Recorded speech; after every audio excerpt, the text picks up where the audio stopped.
Bienvenue à l'Assemblée de 2025 de l'Ordre des enseignants et enseignantes de l'Ontario.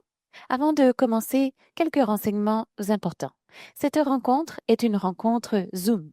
Cela signifie que les participants n'auront pas la possibilité d'activer leur caméra ou leur micro. Cette réunion bénéficie d'une interprétation simultanée en français et en anglais et d'un sous-titrage optionnel. Pour accéder à l'interprétation linguistique, veuillez cliquer sur l'icône représentant un globe dans la barre d'outils de contrôle de la réunion, puis cliquez sur la langue que vous souhaitez entendre. Sur un appareil mobile, appuyez sur les points de suspension dans la barre d'outils de contrôle de la réunion, appuyez sur Interprétation linguistique, appuyez sur la langue que vous souhaitez, puis terminez. Pour accéder au sous-titrage, cliquez ou appuyez sur l'icône CC dans la barre d'outils de contrôle de la réunion. J'ai maintenant le plaisir de vous présenter la présidente par intérim du Conseil, Tammy Webster. Merci, Ryan. Alors, bonsoir à toutes et à tous. Bienvenue à l'Assemblée annuelle de 2025 des membres de l'Ordre des enseignantes et enseignants de l'Ontario. Je suis Tammy Webster, je suis enseignante en Ontario et présidente par intérim du Conseil de l'Ordre. Merci de vous joindre à nous. Je porte un haut sans manches mauve, j'ai des cheveux gris mi-longs et je porte des lunettes noires. Dans l'esprit de la réconciliation et en vue de repenser les relations, j'encourage chacun d'entre vous à réfléchir à son rôle en tant qu'invité et ce que cela représente pour vous de penser que les personnes participant à cette assemblée sont invitées sur le territoire traditionnel des Premières Nations. Moi qui suis algonquine et originaire de la région d'Ottawa, je suis invitée sur le territoire des Haudenosaunee, des Anishinaabeg et des Jonathan.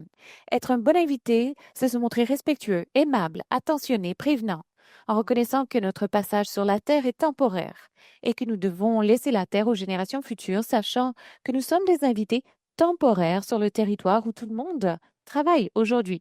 Pour commencer, j'aimerais que vous pensiez à prendre votre reconnaissance de euh, cette reconnaissance territoriale pour transformer cette relation d'invité sur le territoire des Premières Nations. Alors, pour commencer, je vais passer en revue l'ordre du jour de la réunion de ce soir et suite à mes remarques liminaires, l'enregistraire et PDG de l'ordre, Linda Lacroix, soulignera certaines des principales réalisations opérationnelles de l'année écoulée. Nous recevrons ensuite une mise à jour sur les finances de l'Ordre de la part de ma collègue euh, Valérie Fontenelle, qui est également présidente du sous-comité de la vérification et des finances.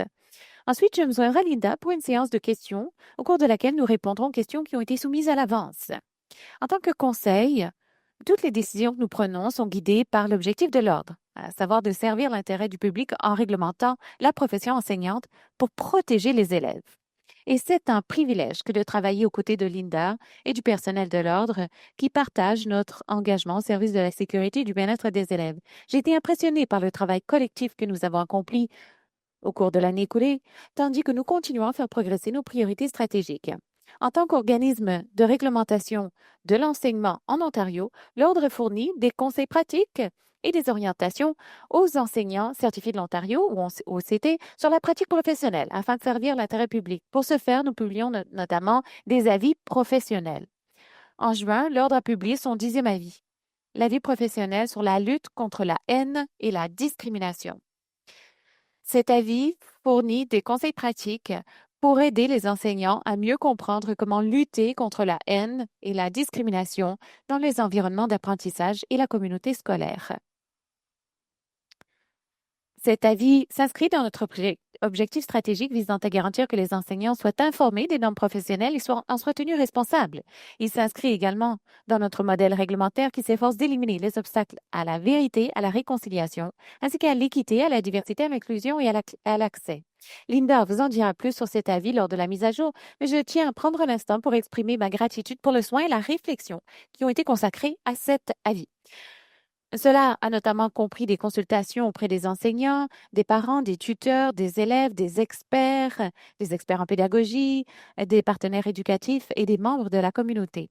Cet effort collaboratif aidera les enseignants à maintenir des environnements d'apprentissage sûrs et favorables pour tous les élèves de l'Ontario.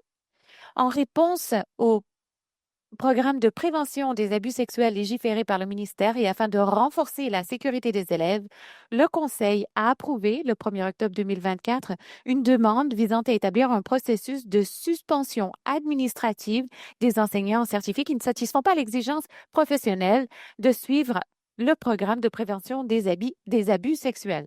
Cela exige une modification réglementaire qui est entrée en vigueur le 30 octobre 2024.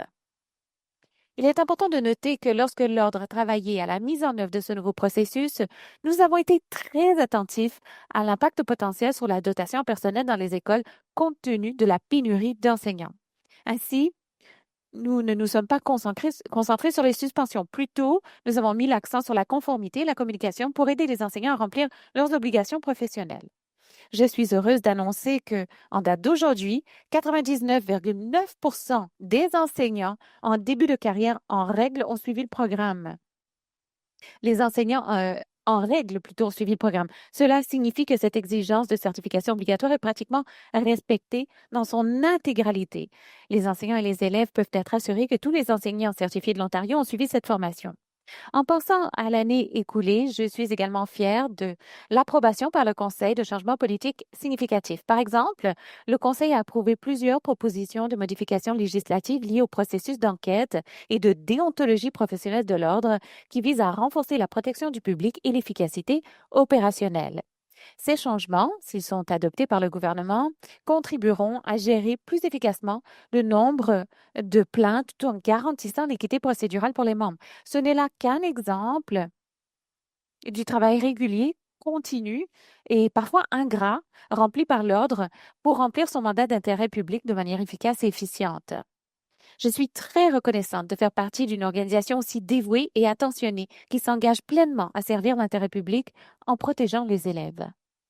J'aimerais maintenant inviter la registraire et chef de la direction, Linda Lacroix, à nous faire part de certaines des réalisations opérationnelles du Collège au cours de l'année écoulée. À vous, Linda. Merci, Tammy, pour cette présentation très aimable. Et merci aussi d'avoir assumé le rôle de présidente suppléante cette année. Vous avez fourni un leadership et un soutien constant en cette période très chargée pour l'Ordre. Et ce fut un plaisir de travailler à vos côtés, vous et tous les membres du Conseil au cours de l'année écoulée. Bonsoir à toutes et à tous et merci de vous joindre à nous ce soir. Il ne fait aucun doute que vous êtes ici parce que la profession enseignante vous tient particulièrement à cœur. Eh bien, vous êtes entre bonne compagnie. En 2024, l'Ordre s'est efforcé de continuer à renforcer sa capacité à réglementer efficacement la profession enseignante en Ontario. Il s'agissait notamment de répondre aux priorités opérationnelles et stratégiques visant à accélérer la certification des candidats et à préparer les enseignants qualifiés à remplir leurs obligations professionnelles. Depuis 2022, l'équipe des services aux membres de l'Ordre certifie plus de 7000 nouveaux enseignants chaque année. En 2024, nous en avons certifié plus de 8000 et nous allons probablement dépasser encore une fois les 8000 en 2025. Pourtant, les écoles de l'Ontario continuent de faire face à une pénurie du personnel enseignant.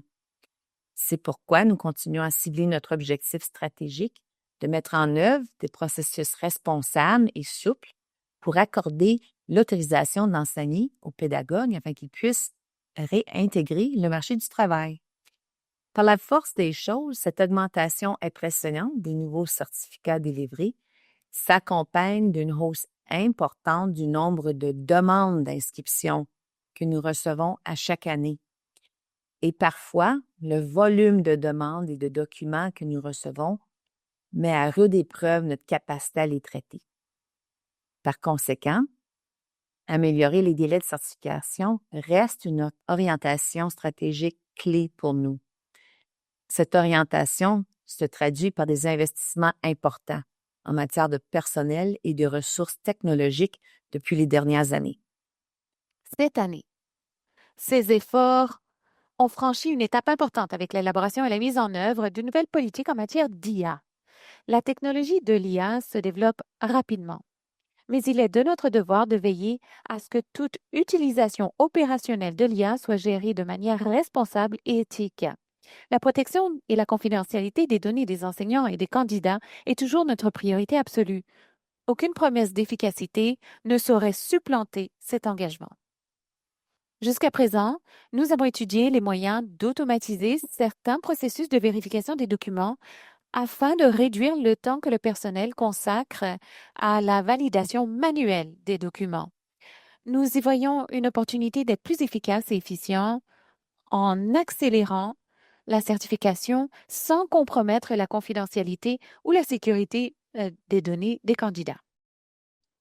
De plus, nous avons lancé un projet visant à la modernisation de notre portail de demande d'inscription en ligne afin d'optimiser l'expérience de tous les postulants. Nous sommes convaincus que ce nouvel outil améliorera le processus d'inscription. Restez à l'affût car nous nous préparons à le lancer le mois prochain. Un autre projet technologique dont je suis ravie de vous parler est le travail que nous avons effectué pour redévelopper notre site Web public, qui sera fonctionnel en début de l'année 2026. Les organismes de réglementation ne remplissent pas véritablement leur mandat s'ils n'ont pas la confiance du public. Et la transparence est cruciale pour gagner cette confiance. Notre site Web constitue la source d'information la plus transparente dont le public dispose pour savoir comment nous réglementons la profession enseignante afin de protéger les élèves. Chaque année, le site Web permet à des milliers de personnes d'accéder à de précieuses informations sur la façon de déposer une demande d'inscription à l'ordre, sur les occasions d'apprentissage professionnel et sur les résultats de nos processus de plainte et de discipline. Notre nouveau site Web modernisé et accessible facilitera grandement la recherche de ces informations en offrant à tous les visiteurs une expérience fluide et conviviale. J'ai hâte que vous le découvriez tous et toutes. Outre ses priorités technologiques et opérationnelles, l'Ordre a également fait progresser plusieurs projets pluriannuels importants visant à soutenir la pratique professionnelle quotidienne des enseignants. L'Ordre fournit aux enseignants des conseils pour éclairer leur jugement et leur pratique professionnelle. Les avis professionnels sont l'un des outils qui permettent de soutenir l'apprentissage professionnel continu. L'élaboration du 10e avis professionnel de l'Ordre a débuté en 2024 grâce à la participation d'enseignants, de responsables du système scolaire, d'universitaires, de membres du public et d'autres experts en la matière. Ces consultations approfondies et significatives ont abouti à l'élaboration d'une nouvelle série de directives visant à aider les enseignants à identifier les actes de haine et de discrimination dans les environnements d'apprentissage et à prendre des mesures pour y remédier. Ces consultations ont également permis, pour la toute première fois, de constituer une série de ressources additionnelles destinées aux enseignants afin qu'ils puissent sensibiliser leurs collègues à cette question importante. L'avis ainsi que l'annexe contenant des études de cas, le guide de l'animateur et la présentation PowerPoint sont facilement accessibles sur notre site Web. Vous constaterez que la collaboration et les partenariats significatifs ont une grande importance pour l'Ordre. Bien que l'Ordre ait un rôle unique à jouer au sein du système d'éducation, travailler conjointement avec d'autres partenaires qui s'investissent tout autant dans le bien-être des élèves de l'Ontario constitue une grande force. Le projet d'actualisation des normes professionnelles est un autre exemple de notre engagement à travailler avec nos principaux partenaires et les écouter. Après 20 ans, nous avons estimé qu'il était temps de mettre les normes à jour pour qu'elles reflètent les réalités actuelles et le contexte évolutif de la profession. Ce travail a commencé en 2022 et c'est l'année dernière. Nous avons mobilisé nos membres, nos partenaires du système, les membres du public et les élèves de partout en province. La rétroaction recueillie lors de groupes de discussion et d'un sondage nous a permis de dégager plusieurs thèmes clés qui ont façonné les principes fondamentaux de cette révision. Parmi ces thèmes, notons le fait que les normes doivent être plus pratiques en fonction des réalités quotidiennes de nos membres et doivent être adaptables selon l'évolution de la société et du système d'éducation. Les normes doivent être considérées comme des principes vivants qui guide la pratique quotidienne de nos membres, à l'intérieur comme à l'extérieur de la salle de classe. La possibilité de faire le lien entre les membres de l'ordre et leurs normes professionnelles renforcera sans aucun doute la profession et la capacité des enseignants et des enseignantes à favoriser la réussite, la sécurité et le bien-être de leurs élèves. Nous sommes ravis de continuer à vous transmettre des nouvelles sur ce travail passionnant alors que nous nous préparons à lancer les nouvelles normes en 2026. Dans la continuité de notre thème de collaboration, nous avons lancé en 2024 la deuxième enquête auprès des enseignants après avoir consulté les enseignants certifiés de l'Ontario et d'autres responsables du système suite à la première enquête réalisée en 2023. Les résultats et les questions de l'enquête ont été révisées sur la base de commentaires afin de mieux refléter la profession enseignante. Elles ont également été examinées sous l'angle de l'équité, de la diversité et de l'inclusion. L'enquête de 2025 se termine lundi prochain, le 20 octobre. À ce jour, plus de 30 000 membres en règle ont fait entendre leur voix professionnelle en partageant leurs expériences. Si vous en faites partie, je vous en remercie.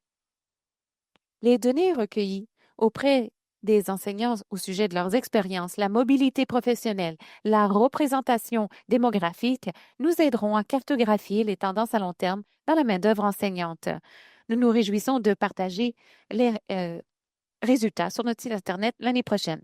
Tous ces exemples, la recommandation professionnelle, la révision des normes professionnelles et le sondage Regard sur l'enseignement illustrent clairement la valeur que l'Ordre accorde à la collaboration avec ses partenaires du système afin de servir le public.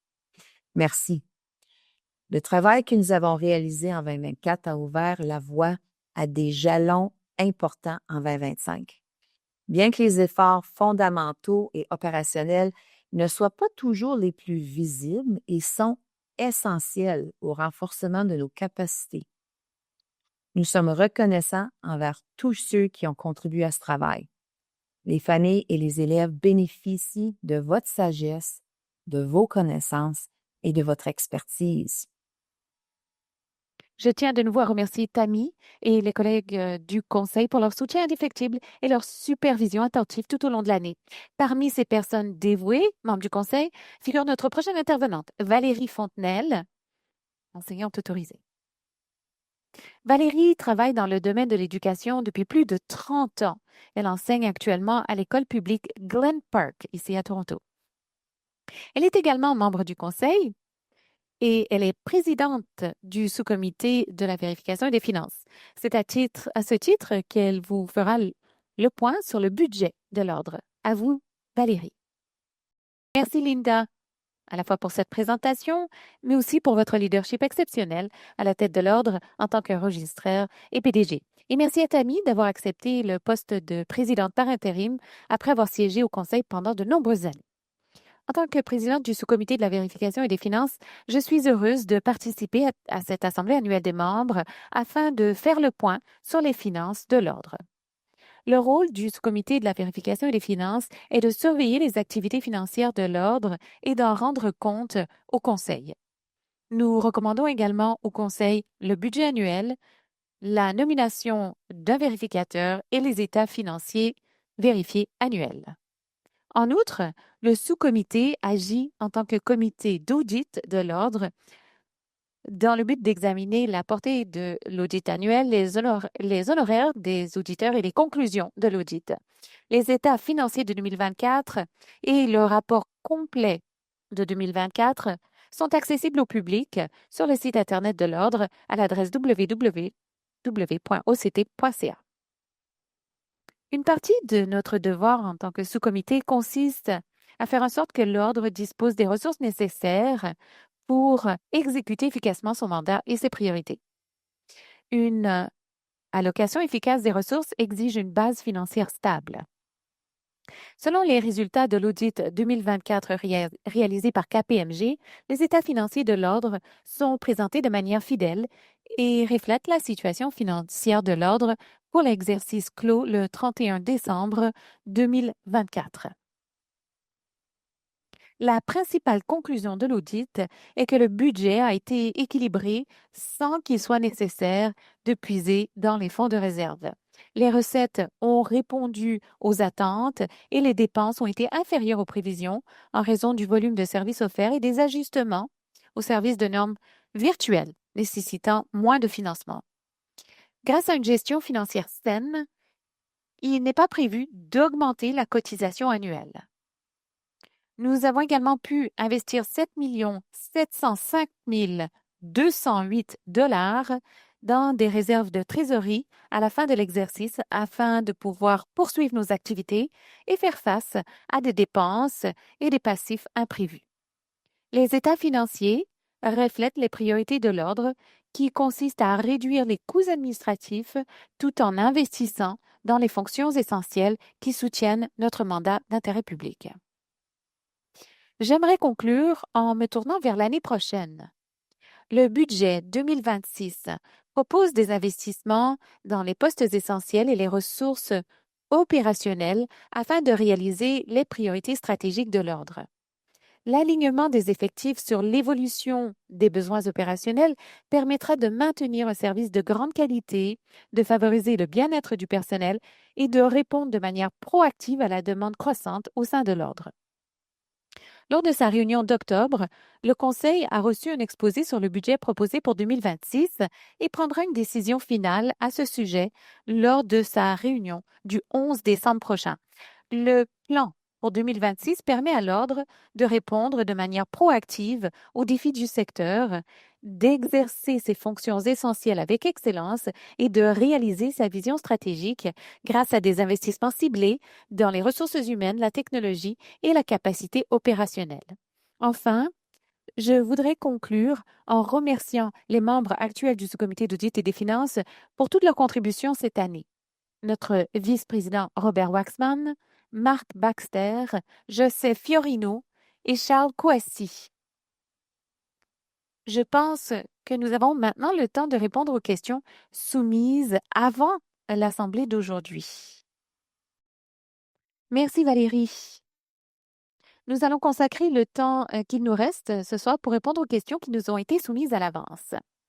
Nous avons reçu certaines questions qui concernaient soit un dossier particulier, soit des sujets qui ne relèvent pas de notre mandat en tant qu'organisme de réglementation de l'enseignement en Ontario.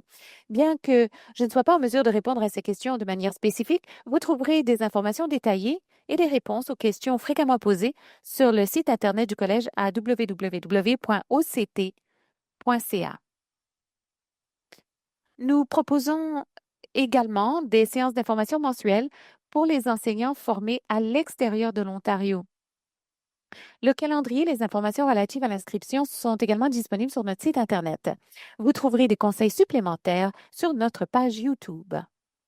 Nous avons également reçu une question au sujet de la recherche d'emploi une fois que vous obtenez votre certification. Bien que l'emploi ne relève pas de notre mandat réglementaire, vous trouverez des liens vers plusieurs ressources de recherche d'emploi en consultant la page Emploi dans le domaine de l'éducation sur notre site Internet. Vous trouverez également la liste complète des conseils scolaires sur le site du ministère de l'Éducation. Les conseils scolaires étant ceux qui embauchent généralement les enseignants. Nous avons reçu des questions concernant le conseil et la gouvernance et je vais donc les transmettre à Tammy. Merci, Linda. Alors, la première question vient de membres qui demandent: dois-je enseigner dans un district scolaire pour participer à la gestion de l'ordre? Et si vous avez l'occasion de travailler avec moi, vous savez que je ne donne jamais de réponse très directe. Alors, la réponse rapide est non. Vous n'avez pas besoin d'enseigner dans un conseil scolaire de l'Ontario pour participer à la gouvernance de l'ordre. Cependant, vous devez être membre en règle. Et il y a d'autres critères d'admissibilité tels que décrits dans le règlement 563, section 3. Le conseil de l'ordre est composé d'un nombre égal de membres du public, qu'on appelle les nominations publiques, et des enseignants autorisés ou certifiés de l'Ontario. Outre le conseil, il existe des comités et des listes de membres ouverts au public et aux membres de la profession. les comités et les listes de membres accomplissent le travail réglementaire et statutaire de l'Ordre. Par exemple, l'un de nos comités réglementaires, le comité d'agrément, examine et agrée les programmes de formation des enseignants offerts en Ontario. Le comité d'enquête, qui examine toutes les préoccupations concernant les membres de l'Ordre et détermine les mesures appropriées à prendre à cet égard, est un exemple de comité statutaire. Les membres du conseil, des comités et des listes sont nommés sur la base de critères de sélection et d'admissibilité nécessaires à l'exercice des fonctions. Les critères de sélection, ainsi que la matrice de compétences, est disponible dans la section à propos de l'ordre de notre site Internet. Les candidatures sont acceptées tout au long de l'année. J'encourage quiconque s'y intéresse à consulter notre site Internet pour se renseigner davantage. La question suivante a également été posée par un membre. Comment l'Ordre veille-t-il à ce que la gouvernance inclue et respecte les éducateurs, les langues et les systèmes de connaissances autochtones?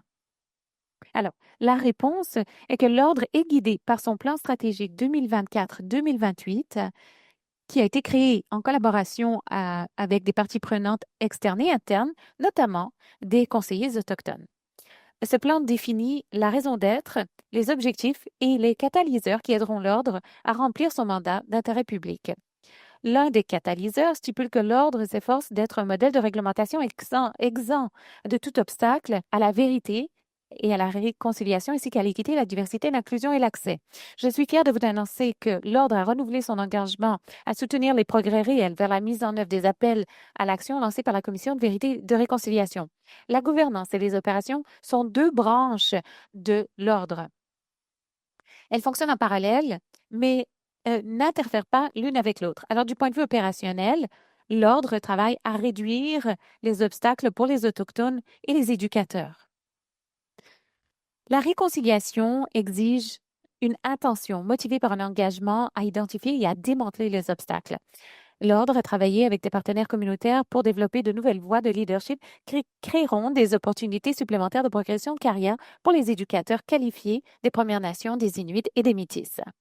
De plus, nous avons le privilège d'accueillir et d'être accueillis pour un engagement de grande envergure avec les dirigeants des communautés des Premières Nations, des Métis et des Autochtones sur plusieurs initiatives essentielles. Par exemple, les éducateurs autochtones du personnel ont été profondément impliqués dans l'élaboration des lignes directrices des cours de qualification supplémentaires afin de mettre en avant les perspectives des Premières Nations, des Métis et des Inuits qui honorent les connaissances, la culture, la langue et les traditions qui font partie des fondements de ce pays. La représentation autochtone dans la direction de l'éducation est bénéfique pour les environnements d'apprentissage. Lorsque les élèves voient leurs expériences reflétées dans ce qui est enseigné et dans ceux qui l'enseignent, cela renforce leur confiance et leur sentiment d'appartenance.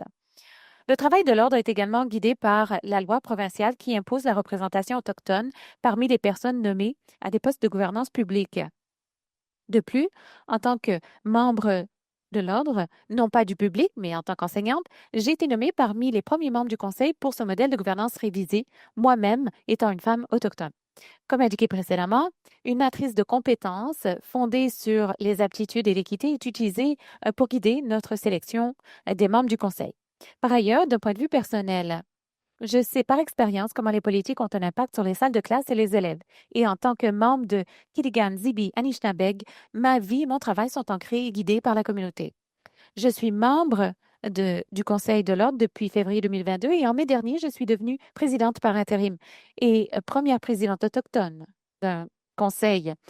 Et être la première peut s'accompagner d'attentes quant à ce que je peux ou je devrais faire. Je me retrouve souvent à devoir trouver un équilibre entre ces attentes et ce que je considère être ma responsabilité d'honorer ceux qui m'ont précédé, dont les expériences éducatives me rappellent de ce qu'il faut éviter de faire et ce à quoi peut ressembler notre avenir. Alors, bien que nous soyons liés par des exigences législatives en matière de gouvernance, nous nous efforçons d'utiliser un modèle consensuel d'accord, une communication ouverte et respectueuse et un engagement régulier auprès des communautés autochtones. Vous m'avez peut-être également entendu utiliser une formule d'introduction différente de la reconnaissance standard afin de continuer à faire progresser la réconciliation et les relations avec les Autochtones. Je vais à présent céder la parole à Linda qui répondra aux prochaines questions. Merci, Tammy. Alors, nous avons reçu la question suivante d'un participant. Pourquoi les pages bleues existent-elles toujours compte tenu de l'impact négatif qu'elles peuvent avoir sur la vie personnelle et professionnelle de ceux qui sont toujours en mesure d'enseigner? Alors, avant de répondre à cette question, j'aimerais fournir quelques informations pour ceux qui ne connaîtraient pas les pages bleues. Il s'agit des résumés disciplinaires qui étaient publiés dans le magazine imprimé de l'Ordre à l'époque. Nous avons cessé de publier cette revue en tant que publication officielle en 2021 et nous l'avons remplacée par notre bulletin d'information numérique, votre ordre et vous, qui continue d'inclure ces résumés disciplinaires. Les cas de faute professionnelle parmi les enseignantes et enseignants certifiés de l'Ontario sont rares. Cependant, l'Ordre est chargé d'enquêter et de résoudre les plaintes déposées contre les membres de la profession. Si un membre de l'Ordre est reconnu coupable de faute professionnelle ou d'incompétence par un comité du comité de discipline de l'Ordre, la loi sur l'Ordre des enseignants et des enseignantes de l'Ontario exige que nous publions les décisions disciplinaires sur notre site Internet et un résumé de ces décisions dans notre publication officielle afin de promouvoir la transparence, l'équité et la responsabilité, ce qui contribue à renforcer la confiance du public. En termes simples, l'Ordre est tenu de publier les décisions et les résumés afin de se conformer à la loi provinciale. Les décisions et les résumés servent également de guide pour les autres membres de l'Ordre en fournissant des exemples de comportements considérés comme des fautes professionnelles, ainsi que leurs conséquences potentielles. Alors voilà. Ensuite, passons à la prochaine question. Comment l'Ordre collabore-t-il avec le ministère de l'Éducation et les conseils scolaires pour faire face à la pénurie d'enseignants? Eh bien, l'Ordre est l'un de nombreux partenaires des systèmes éducatifs et réglementaires de l'Ontario, chacun ayant un mandat distinct. Ces liens soulignent l'importance d'une communication ouverte, d'un apprentissage mutuel continu et d'une approche collective pour relever les défis communs, comme celui-ci. Plus tôt dans la soirée, j'ai fait référence à une hausse importante du nombre de certificats délivrés depuis 2022. Deux facteurs clés de cette augmentation sont les délais de certification plus courts pour les enseignants formés à l'étranger et la mise en place de certificats transitoires pour les étudiants en enseignement qui sont en train de terminer leur programme de formation. Ces succès sont le fruit d'une collaboration avec le ministère de l'Éducation en vue d'instaurer de nouveaux processus permettant de certifier davantage d'enseignants qui pourraient travailler dans les salles de classe de l'Ontario. J'ai également évoqué le sondage Regard sur l'enseignement, qui a été élaboré à l'aide de la rétroaction des membres de la haute direction des conseils scolaires. Ces dirigeants ont également été de précieux partenaires qui ont aidé à promouvoir le sondage et à encourager nos membres à y répondre. Le ministère et les conseils scolaires sont les partenaires essentiels pour l'Ordre, mais il existe aussi de nombreux autres partenaires qui ont un rôle à jouer dans notre système financé par les fonds publics. Nous sommes toujours prêts et disposés à travailler en étroite collaboration avec eux afin de renforcer la profession et d'obtenir des résultats positifs pour tous les élèves. Et pour notre toute dernière question, un membre a demandé: quels sont les projets de l'Ordre pour lutter contre l'antisémitisme? L'Ordre ne tolère aucun antisémitisme et nous avons déjà sanctionné des membres reconnus coupables de fautes professionnelles liées à des incidents antisémites. L'Ordre offre un large éventail de ressources pour aider les enseignants à respecter leurs normes professionnelles, notamment des lignes directrices sur les cours de qualification supplémentaires en matière d'éducation sur l'Holocauste et de lutte contre l'antisémitisme, partie 1, partie 2 et spécialiste. Il existe aussi des avis professionnels qui fournissent des conseils d'experts sur une série de sujets, notamment la lutte contre la haine et la discrimination et le maintien de limites professionnelles. Alors, ce sont deux avis extrêmement importants. Ensemble, ces ressources aident l'Ordre à servir l'intérêt du public en réglementant la profession enseignante afin de protéger tous les élèves et leur permettre de se concentrer sur ce qui compte le plus, l'apprentissage. Ce qui nous amène à la fin de la portion de questions de cette réunion. Merci à tous ceux et celles qui ont envoyé leurs questions. J'espère que vous avez trouvé cette séance instructive. Je vous remercie chaleureusement d'être avec nous et de faire preuve de dévouement pour la profession enseignante. Je tiens spécialement à reconnaître tous les enseignants et enseignantes agréés de l'Ontario qui consacrent leur carrière à la réussite au bien-être des élèves. Vos contributions quotidiennes enrichissent toute la province et notre gratitude est inestimable. Je me réjouis de l'année à venir alors que nous continuons à servir l'intérêt du public en réglementant la profession enseignante. Bonsoir et j'espère que vous pourrez vous joindre à nous encore l'année prochaine, en 2026, pour l'Assemblée générale annuelle des membres.